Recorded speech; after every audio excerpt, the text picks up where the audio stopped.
২০৫০ সাল। ২০৫০ সালের মধ্যে এমন কিছু পরিবর্তন ঘটতে পারে, যেখানে মানুষ, প্রযুক্তি আর প্রকৃতি এক নতুন ভারসাম্যে পৌঁছাতে পারে। কিন্তু প্রশ্ন হলো, এই ভবিষ্যৎ কি আমাদের আশীর্বাদ না অভিশাপ? চলুন দেখে নেওয়া যাক ২০৫০ সালের মধ্যে আমাদের পৃথিবী কেমন হতে পারে। ২০৫০ সালে পৃথিবী মানে এক কথায় প্রযুক্তির রাজত্ব। আজ আমরা যে এআই, রোবট ব্যবহার করি আর ইন্টারনেট ব্যবহার করি, তখন সেগুলো হবে আমাদের প্রতিদিনের জীবনযাত্রার একটি অংশ।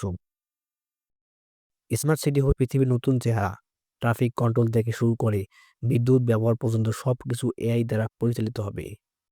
হেলোগ্রাফিক যোগাযোগে মানুষ দূরে থেকেও যেন একসাথে বসে কথা বলবে। আর কোয়ান্টাম কম্পিউটার এমন কিছু জটিল সমস্যা সমাধান করবে, যেগুলো মানুষের পক্ষে প্রায় অসম্ভব। ২০৫০ সালের মধ্যে মানুষ পেট্রোল, ডিজেলের বিকল্প হিসাবে সৌর বিদ্যুৎ ব্যবহার করবে। তখন জীবন হবে অনেক সহজ ও কার্যকর। চিকিৎসা, শিক্ষা ব্যবস্থা সব ক্ষেত্রেই এগিয়ে যাবে। সময় বাঁচবে এবং ভুলের প্রবণতা কমে যাবে। ২০১৫ সালের মধ্যে চিকিৎসা ক্ষেত্রে অনেক পরিবর্তন ঘটবে। যেমন জিন সম্পাদনা প্রযুক্তি, সিআরআইএসপিআর অনেক জেনেটিক রোগ প্রতিরোধ করবে। অর্থাৎ তখনকার যুগে চিকিৎসা বিজ্ঞান অন্য ধাপে এগিয়ে যাবে। ২০৫০ সালের এর কিছু এআই হবে অত্যন্ত শক্তিশালী, যেখানে মানুষের মতো দুঃখ কষ্ট বুঝবে এবং মানুষের মতো করে সকল কিছু অনুভব করতে পারবে। তার নাম হবে এজিআই বা আর্টিফিশিয়াল জেনারেল ইন্টেলিজেন্ট।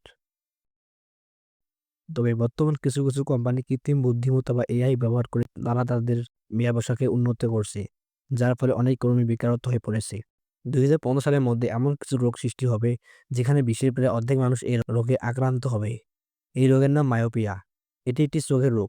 এতে আক্রান্ত ব্যক্তিরা দূরের জিনিস দেখতে পেলেও কাছের জিনিস দেখতে অসুবিধা হবে।